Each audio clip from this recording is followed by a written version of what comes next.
बिहार के दलितों की स्थिति पिछले किसी भी समय से आज़ादी के बाद से नीतीश जी के शासन में बेहतर हुआ है। पंचायती राज में भी आरक्षण मिला एकल पदों पर। मुख्यमंत्री नीतीश कुमार जी ने बीपीएससी के पीटी पास करने पर 50,000 और यूपीएससी के पीटी पास करने पर 1 लाख रुपया अनुदान देते हैं मेंस की तैयारी के लिए। ये बिहार पहला राज्य है जहां वन नेशन वन कार्ड का शुरुआत हुआ। महिलाएं हमको फ़ोन करके कहती है कि हमारे पास आंगनबाड़ी में पोषाहार नहीं मिल रहा है।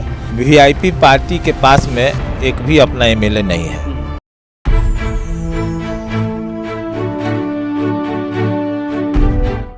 हमारे साथ हैं विद्यानंद विकल जी, जो कि बिहार स्टेट फूड कमीशन के चेयरमैन हैं और इसके साथ ही पिछले वक्त में ये एससी कमीशन के चेयरमैन भी रहे हैं और एक जुझारू नेता के तौर पे जाने जाते हैं। एक ऐसे नेता के तौर पे जिन्होंने वंचित तबके की लड़ाई लड़ी और काफ़ी समय तक जो नक्सल बेल्ट है वहाँ पे लोहा लिया बड़े बड़े लोगों से और दलितों की आवाज़ बुलंद की, उनकी रक्षा की कहीं ना कहीं राजनीतिक तौर पे, सामाजिक तौर पे।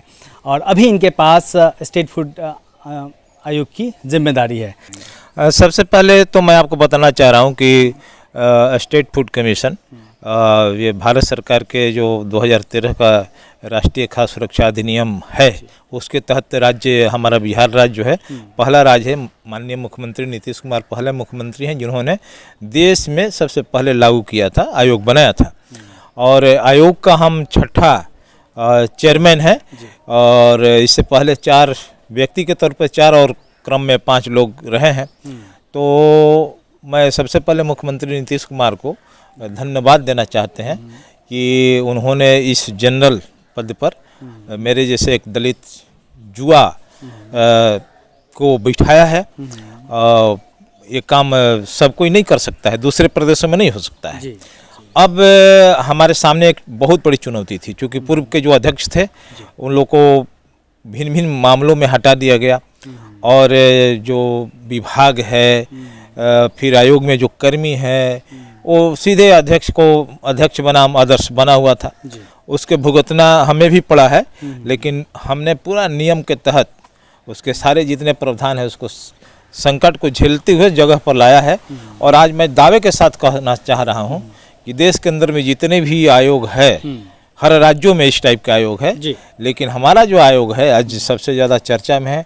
हमारा जो नंबर है गांव में है और महिलाएं हमको फ़ोन करके कहती है कि हमारे पास आंगनबाड़ी में पोषाहार नहीं मिल रहा है, हमारे पास अनाज की कटौती डीलर कर रहा है, मध्याह्न भोजन की मामला है, या फिर SC ST माइनॉरिटी EBC के जो हॉस्टल है वहाँ पर जो बिहार सरकार, ये भी इस मामले में भी मैं कह रहा हूँ कि माननीय मुख्यमंत्री का ये जो निर्णय है काबिले तारीफ है कि पोस्ट मैट्रिक जो छात्र हैं मेडिकल हॉस्टल और विभिन्न तरह के पोस्ट मैट्रिक जो स्टूडेंटों के लिए हॉस्टल है वहाँ पर 15 किलो अनाज देते हैं, 9 किलो चावल और 6 किलो गेहूँ फ्री में और 1-1 हज़ार रुपया पर महीना देते हैं। वो भी हमारे मॉनिटरिंग के दायरे में आता है। तो वहाँ से भी हमको लोग बताते हैं, हमने त्वरित कार्रवाई करते हैं। मैं आपको बताना चाहता हूँ कि PDS के मामले में अगर देखा जाए तो 8 करोड़ 75 लाख लगभग उपभोक्ता हैं और पिछले मई में कोरोना काल में माननीय मुख्यमंत्री जी ने सभी को 5 किलो अनाज 1 महीना तक दिया। और जो PMJKY का है वो आज भी माने मार्च महीना है, मार्च तक उसको दिया जा रहा है। तो इसकी मॉनिटरिंग हमने किया। सबसे अहम सवाल यह है कि हम जब आए तो जो सेटअप है कार्यालय है, कार्यालय को हमने व्यवस्थित किया। ये चैलेंज था मेरे पहले नहीं था व्यवस्था, पहले नहीं था, तो उसको हमने व्यवस्थित किया और आज बैठने का, वहाँ पर लोगों के आने का ये सब सिलसिला जारी है। अब हम अधिकारियों को बुला के समीक्षा भी करते हैं, क्षेत्र भ्रमण भी करते हैं। तो और हर गतिविधि का हम सोशल मीडिया के माध्यम से, अखबार के माध्यम से, विज्ञापन के माध्यम से सूचना देते हैं। तो यह एक बहुत बड़ा जो टारगेट था हमारा, चुनौती था, उसको हम ये तो नहीं कह सकते हैं कि पूरा तरह से सफल कर लिया। प्राथमिकताएं तय की होंगी, क्या प्राथमिकताएं तय की? प्राथमिकता एकदम से है कि इसमें पूर्व के जो सरकारें थी वो इसमें बड़े धांधली हुआ करते लेकिन थे। सर लंबे समय से आपकी सरकार है, पूर्व मतलब कितना पूर्व पे जाएंगे आप? लेकिन मैं कह रहा हूं कि जब सरकारें आई, सेशन में मैं आया हूं, तो 2020 से पॉस मशीन ई पॉस लागू है। इसके बाद में जो आवंटन है ऑनलाइन है। ये बिहार पहला राज्य है जहां वन नेशन वन कार्ड का शुरुआत हुआ है ना। आज कोई आदमी, कोई हमारा उपभोक्ता, जिसमें आप जानते हैं कि शेड्यूल कास्ट के लोग मैक्सिमम माने पीडीएस हैं, आंगनबाड़ी में उन्हीं के बच्चे जाते हैं, ईबीसी अल्पसंख्यक के बच्चे जाते हैं।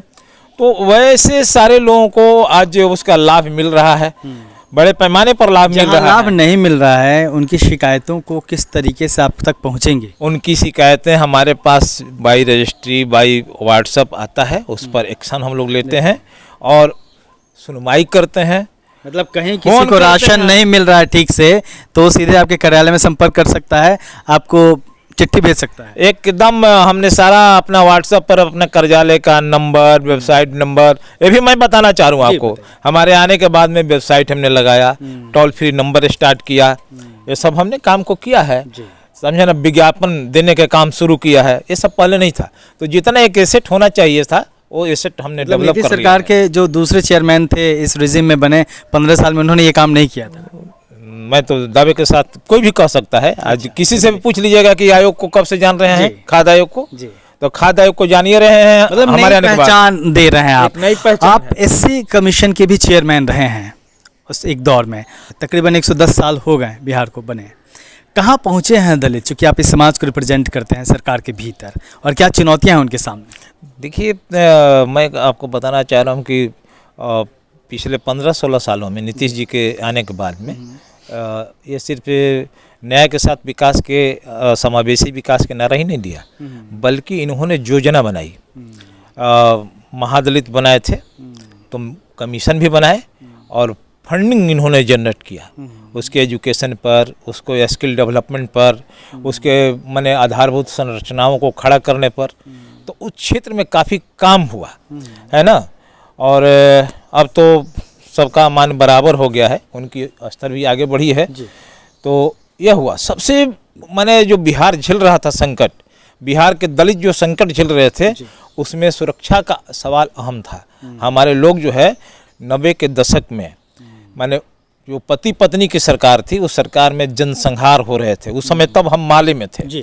और मैं आपको बता रहा हूँ कि हम जनसंहारों को आंख से भी देखा है, पोस्टमार्टम भी कराया है, दाह संस्कार भी कराया है, और उसमें मुकाबला भी किया है, मुकदमे भी हुए हैं। मैंने वो कहा। तो सब कुछ झेलते हुए हमने यहाँ तक आया। लेकिन जैसे ही शासन बदली तो चीज़ें बदल गया।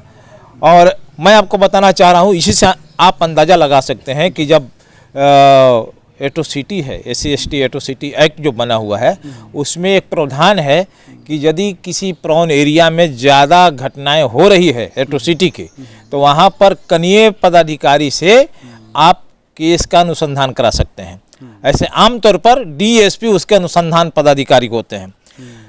लालू जी की रिजिम में, राबड़ी जी के रिजिम में 2000 में एक रेजुलेशन पास कर दिया गया कि जमादार लोग करेंगे इसका अनुसंधान, और सारे SC/ST के 10,000 केसों का अनुसंधान जो है जमादार SI कर दिया। और हाई कोर्ट में जब गया तो एक बार में हाई कोर्ट ने इस आधार पर निरस्त कर दिया 10,000 लगभग केसों का कि इसका अनुसंधान जो है DSP नहीं किए हैं, बल्कि जमादार स्तर के कनीय पदाधिकारी किए हैं।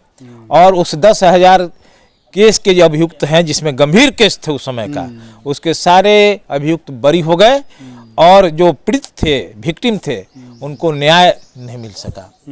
ये जब सरकार आई तो सबसे पहले कानून के राज स्थापित किया, जनसंहार पर रोक लगा पूरी तरह से। आज कोई जनसंहार इतना वर्षों में नहीं हुआ दलितों का। दूसरी बात मैं बताना चाह रहा हूँ, वो SC कमीशन, ST कमीशन, महादलित कमीशन बनाए। इसमें दो तरह की बातें हुई। हमारे जैसे लोग चेयरमैन बने, हमारे जैसे लोग उसके मेंबर बने। तो अगर देखा जाए कि पॉलिटिकल चेयरमैन मेंबर तो SC/ST कमीशन में तो यही समाज बनता रहा है। हाँ, तो इसमें नया क्या हुआ? तो मैं कह रहा हूँ कि कम से कम 15 जो लोग थे सोशल एक्टिविस्ट, उनको जो है राजनीति में भागीदारी भी बढ़ी। दूसरा काम हुआ तो चौतरफा इफेक्ट हुआ। मैं कह रहा हूँ कि अत्याचार के मामले में आपने क्या काम किया अपने हमने जो रिजिम में, किया है, वो अपने बता रहा रिजिम में जो आप बता सकें कि हमारे किया, देखिए यहाँ नहीं हुआ था।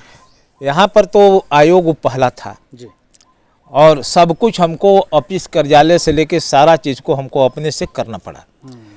इसके बाद में मुख्यमंत्री जी हर 6 महीना पर मीटिंग करते थे, उसको SC/ST एट्रोसिटी एक्ट की मीटिंग, जिसमें हमारे MP, हमारे विधायक, हमारे सारे सेक्रेटरी लोग होते थे, हम भी होते थे। तो SC/ST एट्रोसिटी के जितने प्रावधान है उसको लागू कराया। अब क्या लागू कराया वो जान लिए।